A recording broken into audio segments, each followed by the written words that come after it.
y quiero que nos cuentes cómo fue tu transición, digamos, desde que te empezó a gustar un poco el tema de la hipertrofia, cómo fue tus primeros entrenamientos y cómo fuiste evolucionando hasta llegar a competir en culturismo al nivel que lo hiciste. Yo a entrenar empecé bastante joven, aunque realmente así de seguido y para siempre empecé más tarde. Ya desde los veintipocos años yo era maestro de guitarra en una escuela y antes de dar las clases siempre iba a entrenar, pero digamos que lo tomaba, lo dejaba y en aquella época era malísimo, o sea, entrenaba fatal. Me acuerdo que movía 15 kilos en cada lado de la barra, o sea que movía muchísimo poco peso y yo me creía que ya sí estaba fibradito, estaba con abdominales, pero vamos, era ridículo comparado con lo que se ve ahora. En aquella época era todo muy distinto. Y bueno, ya entrenaba así, pero digamos que de forma intermitente. Y luego fue cuando ya, digamos, casi los 30 años, empecé a tomármelo un poco más en serio. Y tenía la guitarra y tenía mis entrenamientos. Llegó un punto que debido a los entrenamientos, entrenaba pues lo más duro que podía, lo más fuerte que podía, me salió una tendinitis en los dos antebrazos. Lo fui arrastrando y llegó un punto que no podía ni tocar la guitarra ni tampoco podía entrenar. En esa época, que fue pues casi un año, me dediqué a otras cosas, me dediqué al marketing online, me dediqué a trabajar de otra cosa porque siempre he sido autónomo, igual que siempre he sido autodidacta, siempre he sido autónomo, menos unos años que sí estuve trabajando para otra empresa, todo lo demás es autónomo. Y entonces, durante esa época, pues me abandoné un poco más la guitarra y cuando me recuperé ya directamente fui más a por lo que es el entrenamiento, ya fue de una forma más reglada, entender por qué me pasó eso, empezar a estudiar. Luego ya a partir de ahí empecé también a asesorar a otras personas, empecé a dedicarme más a esto, primero amigos, luego gente que venía, luego eras un poco más conocido, ya te llevaban gente de todos los sitios y luego pues preparador online. Y así ha sido básicamente mi evolución. O sea, cuando te pasó lo de la tendinitis, que ya venías de entrenar un tiempo, ahí todavía no habías competido, entiendo. No había competido. Ahí directamente solamente entrenaba. Luego cuando me recuperé sí que empecé ya a trabajar más en serio en el tema del gimnasio, contraté un preparador, estuve un par de años con él. Luego llegó un punto que tampoco progresaba, o sea, yo progresé mucho con ese preparador, estuve 2 años progresando, bueno, un año progresando, porque luego el siguiente año estuve estancado, yo estaba en 100 kilos y de 100 kilos no pasaba, o sea, estaba 100, 102, 100, 102, y digo, bueno, pues esto no es para mí, o sea, se ve que cada uno tiene un límite y el mío son 102 kilos, porque de ahí no puedo pasar. Y entonces pues me resigné y simplemente pues continué entrenando, ya por mi cuenta, y me decidí a competir.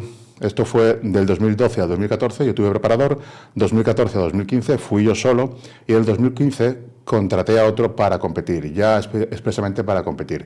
Yo, como digo, pesaba 100 kilos, 102, no podía pasar de ahí, entonces para competir bajé a 90, me quedé muy seco con 90 kilos y competí en esa primera temporada con 90 kilos.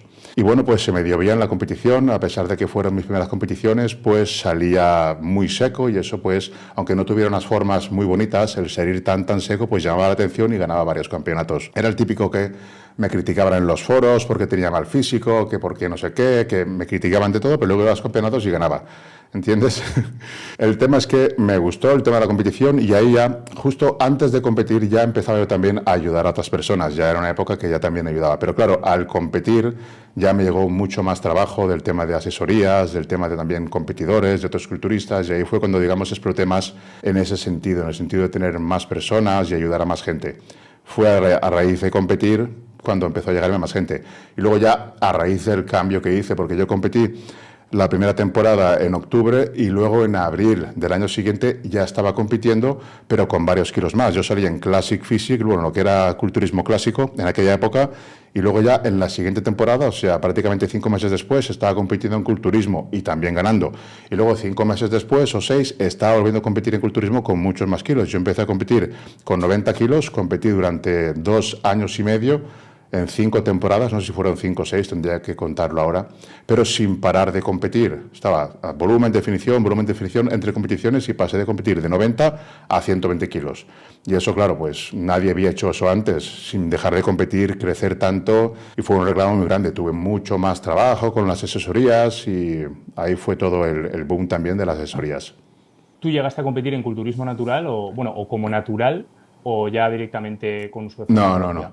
Yo de natural estuve bastantes años, estuve como 10 años o por ahí y llegó un punto, yo empecé con farmacología, tenía prácticamente 40 años. Yo tenía claro que a partir de los 40 por ahí iba a comenzar con farmacología, lo tenía bastante claro. Y entonces empecé pues a los 40 años con farmacología y estuve pues toda la fase de competición, Ya desde, digamos que desde el 2012 hasta el 2019 usé farmacología de forma intermitente. Al final de las competiciones, o sea, al final de mi fase, sí que utilicé de forma continua, pero desde el 2012 hasta el 2015 de forma intermitente. Luego ya los años que estuve compitiendo, ahí obviamente lo usé de forma continua. Yo siempre en analíticas tenía todo bien, pero sí que prácticamente cuando yo más mejoré fue con farmacología. Yo de forma natural mejoraba, pero digamos que ganaba muy poca masa muscular. Al año ganaba 1,5 kg, prácticamente 2, y ya tenía una edad. Digo, esto igual tiene que ver ya que con la edad que tengo, pues tampoco puedo esperar demasiado, ¿no? Y aparte de eso, que tenía claro que yo quería llegar a lo máximo que pudiera. Luego me di cuenta que lo máximo que podía eran 100 kilos y también me quedé un poco decepcionado. Pero me gustan los retos, ¿no? Yo cuando empecé con la guitarra tampoco tenía talento. Es decir, yo no vengo de familia que sean músicos, no he sido un niño que de pequeño ya tocara la guitarra, sino que empecé muy tarde también con la guitarra. Entonces, digo, bueno, yo no tengo talento con la guitarra, pero a mí, a tesón y a esfuerzo, no me ganan. O sea, yo estaba con la guitarra 12, 14 y 16 horas al día. Y con el entrenamiento dije, bueno, yo no tengo genética, pero yo tengo, o sea, yo lo que quiero voy a por ello. Pero claro, ya no sabía si el físico me iba a responder, porque ya no es una cuestión de tu voluntad, sino de fisiológica, de ver hasta dónde tú puedes llegar. Ya entra la genética, entran muchos factores, y pensé que yo pues no podía pasar de 100 kilos. Luego ya vi que todo eso se podía cambiar y que sí que se podía pasar y que había una serie de cosas que todo el mundo hacía mal y que yo, al ir por mi cuenta y no hacer caso a lo que se decía, pues rompí todas esas barreras. Yo, por ejemplo, la gente decía que no puedes comer sucio, ¿no? Yo metía cereal de chocolate, yo metía macarrones con tomate y queso, o sea, yo metía un montón de comidas que en teoría no se pueden meter. Sentadilla, peso muerto, remo con vara, todos esos ejercicios press militar. Yo no hacía ninguno de esos ejercicios que se suponía que eran básicos y que eran imprescindibles. Yo no hacía ninguno de esos ejercicios. A mí no me iban bien. Yo cuando hacía esos ejercicios luego me dolía la rodilla, me dolía el hombro, me dolía no sé qué, y a mí eso no me iba bien. Digo, no voy a hacer cosas que no me van bien. Entonces hice cosas muy distintas, ¿no? Y fue cuando se rompió todo el paradigma y todo el bloqueo que tenía.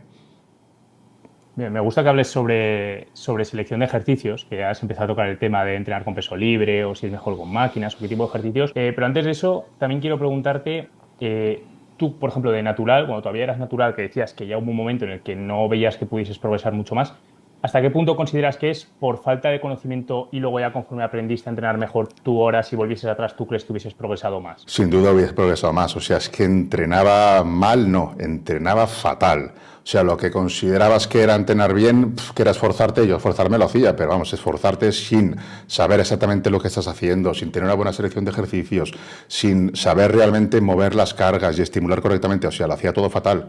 De hecho, incluso cuando progresé tanto, ya no lo hacía tan mal y no lo hice tan mal precisamente por eso, porque me limité.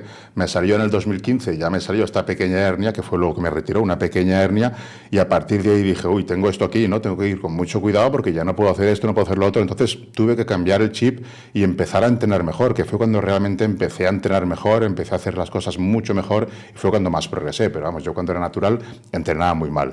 Me esforzaba muchísimo, de hecho entrenaba 2 veces al día, muchas veces, y sí obtenía resultados, pero vamos, en comparación con lo que me esforzaba, pues tampoco, pero es que lo hacía mal, no tenía una buena selección, no hacía ni siquiera bien la dieta, claro que hacía dieta, hacía mis comidas, hacía esto y lo otro, pero se podía hacer muchísimo mejor, se podía haber optimizado ese proceso muchísimo mejor, pero en aquella época, estamos hablando de hace ya más de 15 años, entonces en aquella época, no, más de 15 y prácticamente 20 años, en aquella época no había para más. No se sabía lo que se sabe hoy, hoy estamos con mucho conocimiento y aprovechamos mucho mejor los recursos. Claro, y tú cuando decías esto, yo, por ejemplo, me ha surgido una duda, cuando decías que no podías pasar como de 100 kilos, ¿te refieres a que al acabar una fase de volumen y volver a definir siempre te quedabas en esos 100 kilos, ¿no? Entiendo. O sea, no porque no pudieses pasar en volumen de 100 kilos. Entiendo Sí, que te refieres a competir. sí, yo el primer año con el preparador pasé de 78 a 80 kilos, de 80 kilos, definido, muy definido, a 100 kilos. Hicimos un volumen de un año desde 80 kilos hasta 100 kilos. Y luego en 100 kilos, pues la idea era subir más, ¿no? Pues estuvimos todo un año entero. Yo hacía una preparación de 6 semanas, que eran las preparaciones que yo hacía. Yo hacía preparaciones de 6 semanas de fármacos y 6 semanas de descanso, siempre de forma intermitente y siempre con su postciclo. Hacíamos 6 semanas, yo subía 2 kilos a 102 y luego hacíamos el postciclo, bajaba a 100. Otra preparación, 102 kilos, luego bajaba a 100. Entonces, por eso digo que de ahí no pasaba. Estuve un año así, 102, 100, 102, 100. Y en ese punto, ¿cuál considerabas que era el error que luego cuando lo descubriste, por así decirlo, o la serie de errores que luego ya te hizo despegar y ganar por la cantidad de kilos que metiste después? El mismo que comento en el club, el mismo, hacer un macro. O sea, llega a un volumen y cuando ya no puedas comer más, cuando ya empiece el ratio de grasa, masa muscular a no ser eficiente, haz una definición. Define todo lo que puedas o un punto aceptable y luego hacer un volumen. Porque si tú intentas continuar en volumen, lo que haces es perder el tiempo. Lo que haces es, pues a nivel digestivo, pasarlo fatal, estar en un mal estado de forma, no hay una buena sensibilidad a la insulina, no se asimilan bien los nutrientes. Y pasa pues lo que me pasa a mí y lo que le sigue pasando a muchísima gente que se empeña en hacer volúmenes demasiado largos. El punto de inflexión fue definir para competir, eso fue lo mejor que hice. Y luego cuando volví a comer, después de competir, pues en 6 semanas prácticamente había subido 20 kilos. Digo, joder, he subido 20 kilos en 6 semanas. Pues, ¿qué voy a hacer ahora? Voy a definir y dentro de unos meses, que está la siguiente temporada, me voy a presentar. Efectivamente, definí y ya salí con 5 kilos más. O sea, prácticamente en 4 meses, un volumen de definición, ya pesaba 5 kilos más magros. O sea, en las siguientes competiciones, yo salí a competir primera temporada en 90 kilos y la segunda temporada ya estaba compitiendo en 97. O sea, en cada temporada, y eso eran 5 o 6 meses, y aumentaba muchos kilos. Y el problema y el fallo era ese. Si yo ese año, en lugar de empeñarme en intentar subir de esos 100, hubiera definido y hubiera vuelto a subir, hubiera seguido ganando masa muscular seguro. Pero tuve que descubrir de otra manera. Perdona. Sí, ya. Es que ese error lo suelo ver mucho en redes sociales y demás, de igual pues chavales, ¿no? Que igual ponen, como me criticaban cuando estaba en volumen, ¿no? De que estabas excesivamente paso de peso y luego enseñan como la definición. Y es que, o sea, no se dan cuenta que da igual, o sea, podían no haber metido esos últimos igual 8 kilos extra, que ya es pura grasa, y se hubiesen quedado igual, ¿no? O sea, yo lo veo así, tal cual, es lo que he aprendido también en el club.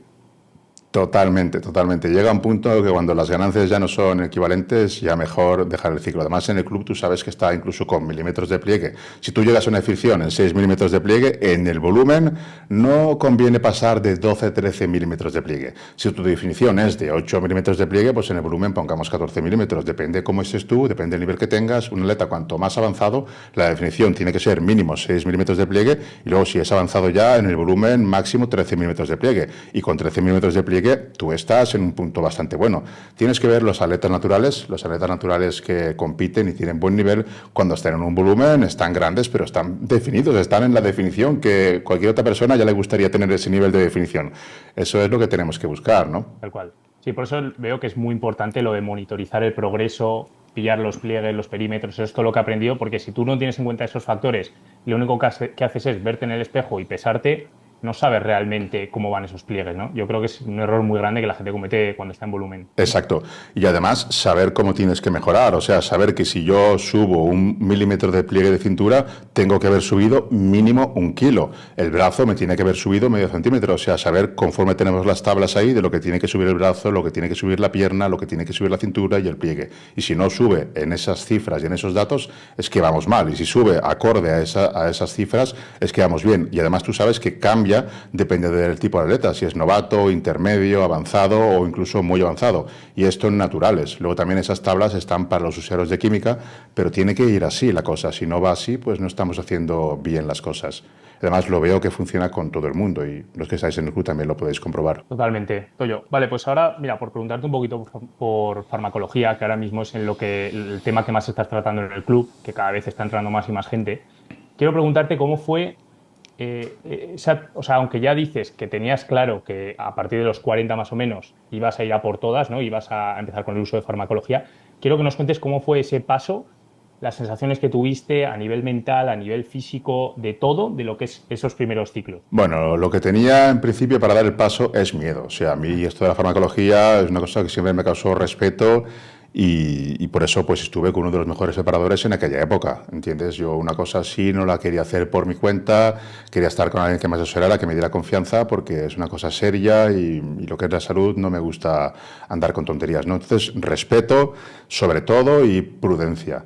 A partir de ahí, pues pasan varias cosas. O sea, cuando utilizas farmacología y te pones testosterona, pues también el miedo se te va un poco, pero siempre tienes que controlarlo. Quiero decir con esto que mucha gente empieza con miedo, pero luego se le va la olla, sobre todo a gente joven, porque ponen testosterona, cambia la percepción del miedo, dejan atrás ciertas cosas y entran en un mundo de mucho riesgo, haciendo cosas que no deberían. En mi caso, yo digo, siempre desde el respeto y haciéndolo pues como me indicaban en aquella época, que era 6 semanas en ciclo y 6 semanas de descanso. Hoy, evidentemente, ese protocolo sería muy malo, no sería el adecuado, pero en aquella época era lo que más avanzado estaba, por así decirlo, y era lo que yo hacía. Vale, Toyo, sí, tal cual. Eso que has dicho es importante, que yo también lo vi en un clip que subiste, no sé si fue en TikTok o en Instagram por ahí, porque era tal cual lo que comentabas, que claro, la gente lo que no entiende es que una vez que empieza con el uso de testosterona y se mete testosterona exógena, ese miedo que tienes al principio ya, esa vara de medir el miedo ya te baja, porque tienes más testosterona. Entonces, claro, igual quieres más y tú en tu situación natural, antes de empezar a usar testosterona, igual no darías esos pasos, porque verías más riesgos, ¿no? Totalmente, totalmente. La testosterona cambia la percepción de muchísimas personas y a veces para mal. Hay personas que se vuelven realmente estúpidas, literalmente, con el uso de testosterona y se creen que están por encima de los demás y cosas así. Lo puedes ver muchísimo. Y bueno, esto ya depende de cada uno y tal, pero sí que hay gente que le afecta así. Vale, Toyo, y ahora una pregunta, es que si estuvieses hablando con una persona que se está replanteando empezar con el uso de farmacología, ¿cuál sería el principal consejo que le darías antes de que comience? Bueno, yo el principal consejo sería que no comenzara, porque vamos, te metes en un mundo que viene implicaciones muy diversas. Muy diversas. Entonces, lo que digo en los reels, ¿no? ¿Cuándo comenzar? Pues cuanto más tarde mejor. Si vas a comenzar, cuanto más tarde mejor. Luego, si vas a comenzar, pues mira, el daño va a haber siempre. Ya no tenemos que hablar de los posibles efectos secundarios de los esteroides anabólicos. Ya no deberíamos de hablar en esos términos. Tenemos que hablar de los efectos secundarios de los esteroides anabólicos. ¿Qué significa esto? Que son efectos secundarios que vas a tener sí o sí. O sea, no es, no, yo me voy a ciclar y a lo mejor a mí no me pasa nada. No, no, no, es que te va a pasar. En mayor o en menor medida vas a tener efectos secundarios. El primero, inevitable, es que tus testículos van a tener daño, van a morir células de Leydig que cada vez vas a tener menos testosterona. O sea, cuanto más ciclos hagas, menos testosterona endógena vas a ser capaz de producir. Y esto es uno que no se puede evitar.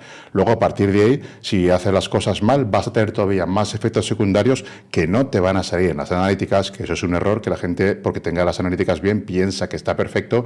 Y hay cosas que no salen en las analíticas hasta que no hay mucho daño. Hay, por ejemplo, hipertrofia del ventrículo izquierdo, hay, por ejemplo, aterosclerosis, hay una rigidez de los vasos, de las arterias que se va dando con el uso de los andrógenos, que eso queda ahí para siempre. Hay un daño renal que también poco a poco se va generando. Hay una serie de efectos secundarios a nivel orgánico y sistémico que no salen en las analíticas. A mí las analíticas me salían siempre perfecto y eso no quiere decir que no se estuvieran generando daños en mi organismo. Entonces, a partir de ahí, tener claro que va a haber daño, hacer las cosas siempre en caso de que quieras empezar. Yo, como siempre digo, no lo recomiendo, pero vamos, también entiendo quien quiere ponerse más fuerte o quien quiere llegar a unos niveles que sin eso no llegaría. Es como quien se quiere operar, vas a correr un riesgo operándote. Entonces te puede pasar cualquier cosa en quirófano o incluso después. Aquí es igual. Entonces, ante todo, abogo por la libertad individual. Ahora, mi recomendación es que no lo hagas porque tiene una serie de implicaciones muy importantes que tienes que conocer. Tienes que conocer que tienes que tener solvencia económica para hacerte analíticas. Tienes que tener conocimiento suficiente para poder llevártelo tú o pagar a alguien para que te ayude con todo ese proceso. Y alguien que sea bueno, que desgraciadamente no hay demasiada gente que sea buena. Hay muchos que hacen copia y pega de lo que les mandaron y ni siquiera saben el porqué de cada cosa de lo que están haciendo. En fin, hay que tener mucho cuidado con todo eso. Entonces, a partir de eso, que saber que hay riesgos, pero no es que puedan pasar, sino son cosas que van a pasar. Se pueden reducir los daños haciendo bien las cosas, pero es que siempre va a haber daño. Y cuanto más dosis, más daño va a haber. Es dosis dependiente también el daño. Entonces, mi recomendación es eso, que sepa muy bien dónde se meta y qué es lo que va a hacer y qué implicaciones va a tener, porque ya digo que cuando se empieza, si luego lo dejas, que es lo más normal es que luego tengas daño testicular y tu testosterona nunca sea igual. Que estés bien informado, que no sea el típico que hace un ciclo, hace dos y luego quiere dejarlo y se da cuenta que ya no tiene testosterona endógena y todos son lloros porque no sabía que iba a pasar eso, no sabía que no sé qué. O sea, información al máximo, lo máximo informado posible. Buah, estos consejos me parecen brutales para el que nos pueda escuchar, que se esté replanteando, Toyo, porque me parece algo muy bueno que has dicho y es tal cual que para muchas cosas en la vida, como para el uso de farmacología, es o tiempo o dinero, que es, fórmate tú en caso de que quieras empezar a usar, ¿no? Como tienes, por ejemplo, el Club de Tony que ahí tienen para aprender un montón de contenido, o vas a tener que invertir dinero. El problema es que hay algunos que ni tienen dinero, ni quieren invertirlo, ni son capaces de invertir ni 10 minutos de tiempo en aprender. Entonces, claro, me escuchan, me meto esto, lo otro y al final pasa lo que pasa, ¿no? Sí, realmente este era un planteamiento que cuando se empezó a hablar de química hace ya un tiempo, cuando se empezó pues Aerofitness, Alfredo empezó a hablar mucho de química y no estaba muy de acuerdo yo en aquella época porque sabía que iba a pasar esto, que mucha gente perdería el miedo, mucha gente usaría, pero esto ya ha pasado, o sea, ya está todo el mundo usando y ya no tiene sentido decir, no, es que no quiero que no se hable de química. No, no, no, lo que hay que hacer es lo contrario, ya está la gente usando, hay que hablar de química, hay que concienciar de los efectos secundarios, de los peligros que conlleva y la gente que está usando cosas que no tiene ni idea, porque a mí me llegan preguntas en plan, ¿qué hago? ¿Me tomo Primobolan o me tomo Trembolona? Como si te preguntaran a ti, ¿qué hago? ¿O qué es mejor? ¿Tomar proteína o tomar creatina? O mira, voy a empezar a tomar creatina porque no quiero tomar proteína. Pero estamos hablando de fármacos y se están metiendo fármacos sin tener ni idea de lo que hace y unas mezclas y unas cosas totalmente estúpidas, ridículas. Y digo, pero tío, que estás jugando con farmacología, es tu salud lo que te estás jugando. O sea, el punto es ese. Entonces, si no hablas, tampoco puedes ayudar a esta gente. Me llega otra mucha gente que me dice, uy, yo estaba haciendo esto, pero veo que lo estoy haciendo mal. ¿Entiendes? Ayúdame porque no me quiero joder. Entonces tú es cuando puedes ayudar. Pero si esa persona no sabe que lo está haciendo mal, se está jodiendo la vida, se está jodiendo la salud y el no hablar de las cosas no ayuda. Si tú hablas, si tú informas y dices, cuidado porque esto va a pasar esto, si no haces esto durante eso, si no te proteges, si no tomas lo otro para protegerte, te puede pasar esto. No mezcles esto y esto que va a pasar esto. No uses DECA que no te vas a recuperar. No hagas esto, uy, pues yo estaba usando esto y ahora veo que tú has dicho que está mal eso. Claro, pues tienes que crear conciencia. Tienes que crear conciencia que es peligroso, que no se debe hacer o si lo haces sepas que vas a tener efectos secundarios, que sepas que vas a tener que lidiar con ellos y si no te has metido pues no te metas. O si te metes ya sabes todo lo que acarrea. ¿Entiendes? Información. Sí, estoy muy de acuerdo también porque hay mucha gente que critica el hecho de que se hable de estos temas, pero es que es lo que dices tú, o sea, si, porque yo alucino la cantidad, o sea, yo cuando subes un vídeo o haces un directo o un post, veo la cantidad de gente que comenta, yo para ratos pensaba que había tanta gente que utilizaba farmacología. Entonces, una vez que ya está la gente utilizando, es lo que dices tú, o sea, si tú tienes el conocimiento y te gusta aprender y quieres ayudar a los demás y te sientes bien ayudando, siempre va a ser mejor que alguien pueda ayudar, ¿no? Que además lo pones a un precio que es mucho más accesible que contratar a un preparador y punto. Porque ¿en qué otros sitios pueden aprender bien con una formación buena? Muy pocos hay en España, yo creo. Y aparte no es eso, sino que muchos preparadores no están actualizados. Entonces tú entras ahí, ves cómo tienes que hacer las cosas, el porqué de cada cosa, porque todo lo que vemos explico el porqué de cada cosa, con estudios, con fisiología, explicas el porqué de cada cosa y dicen, uy, pues mi preparador me está haciendo esto mal, ¿entiendes? O esto no se está haciendo así bien. Sobre todo eso, y hablar desde un punto de vista sin sesgos. Yo no soy usuario, yo llevo muchos años en TRT. ¿Qué quiere decir esto? Que yo no minimizo los riesgos y ni hablo con ellos de alegría. Es decir, yo sé lo que hay, yo he estado ahí, yo también he estado obsesionado, yo también he querido ser el más fuerte, el más grande, ahora simplemente estoy muy feliz como estoy y sé que, o sea, todos los retos que he querido hacer los he hecho, no tengo ninguna espina, yo me retiré ganando todos los campeonatos de la temporada, incluido el internacional, o sea que no tengo absolutamente ninguna espina, pero hablo sin sesgos, porque yo no estoy utilizando. Si tú estás utilizando una droga, cuando hables de ella vas a hablar de una manera amigable, minimizando los riesgos. No, no es para tanto, no, es que no sé qué, no, sí que hay riesgos, sí que hay daño y no hay que ocultarlos, hay que mostrarlos. Y si tú te metes en esto o estás usando y no quieres dejarlo, que sepas que estás expuesto a esos riesgos y es que los vas a tener, no es que es una cosa que a lo mejor me pasa, no es que a lo mejor me pasa, es cuándo va a pasar. La gente cada vez empieza más temprano. Quiero decir con esto, si tú empiezas con 30 años, es muy fácil que a los 50 tengas problemas graves. Y si empiezas con 25, pues a los 40 o 45 vas a tener problemas muy graves. Y da igual que intentes hacer las cosas lo mejor posible, que si usas dosis demasiado elevadas, ahí no hay protección que valga y prácticamente por mucho que te quieras proteger, no va a haber manera, siempre va a haber daño. Entonces tiene que tener claro quien use algo que hay que hacer las cosas muy bien, no hay que abusar de dosis, y hay que protegerse lo máximo posible, hay que no escatimar en gastos para comprar lo que necesites para protegerte y sobre todo cabeza, porque lo que te comentaba antes, cuando alguien usa testosterona, ya de repente pierde el miedo y pues voy a poner un poco más. Que por qué en el club empecé tan tanto con el entrenamiento? Precisamente para eso, para que se vea que la base principal es el entrenamiento. Y luego está el tema de que si tú entrenas muy bien, no vas a tener que utilizar dosis elevadas, porque no tienes que, digamos, eliminar los errores. El otro día vi un vídeo en Facebook que me daba vergüenza ajena. Había un vídeo de Branch Warren, es que no sé muy bien cómo se llaman los culturistas, porque realmente me importa bien poco ese mundillo. Vamos, yo lo que quiero es aprender de fisiología, entrenamiento, y quién gane y quién pierda me da exactamente igual. Estaba el Branch Warren entrenando de una manera pésima, y en un post de Facebook ponía, mira, los que tanto de biomecánica, pues que le digan a este cómo entrena. Vamos a ver, tío, si tiene toneladas de esteroides, ¿qué me estás contando? Eso lo único que demuestra es que aunque entrenes del culo, con esteroides consigues un físico de escándalo, pero gracias a los esteroides. Quítale a ese hombre los esteroides, que no hubiera tomado en su puta vida esteroides y sería un flaco más. Es que, no, en fin. Hay muchísima gente que, o sea, que yo veo influencers en TikTok y por ahí, que es de vergüenza los consejos que dan, los ejercicios que están, obviamente se ve a distancia que utilizan farmacología, y encima como comentes algo te responden una manada de admiradores, bueno, pero él mira qué físico, ¿no? Entonces él será el que tiene razón. Es como, a ver, pero que hay unas bases, o sea, que para algo está la biomecánica, la fisiología, cómo funciona la hipertrofia muscular.